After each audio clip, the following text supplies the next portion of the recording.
नमस्कार. स्पर्धा परीक्षेची तयारी करत असताना वर्तमानपत्र वाचणं खूप महत्वाचं आहे. तुम्ही 21 फेब्रुवारी 2026 चा पेपर वाचलाच असेल, तो पण लोकसत्ता. लोकसत्ता पेपरमध्ये सगळ्यात शेवटी एक लेख आलेला आहे थॉमस मेजर कॅन्डी यांच्यावरती. विरामचिन्हांचे जनक म्हटलं जातं त्यांना. वयाच्या 16व्या वर्षी भारतात आले.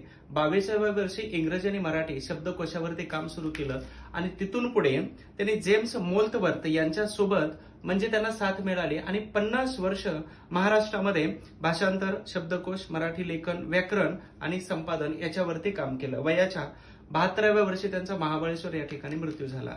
हे मेजर कॅन्डी डेक्कन कॉलेजचे प्राचार्य असताना सावित्रीबाई फुले आणि महात्मा फुले यांचा विश्राम बागवाड्यामध्ये शाळा सुरू केल्या म्हणून त्यांचा सत्कार केला होता.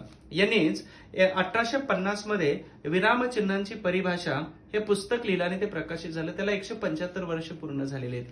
त्यांनी विरामचिन्ह 5 प्रकारची दिली. कोणकोणती? स्वल्पविराम, अर्धविराम, पूर्णविराम, प्रश्नचिन्ह आणि उद्गार चिन्ह. आणि म्हणूनच त्यांना विरामचिन्हांचे जनक असं म्हणून ओळखलं जातं. परीक्षाभिमुख आहे, लक्षात ठेवा. माहिती आवडली असेल तर शेअर करा आणि फॉलो करायला विसरू नका.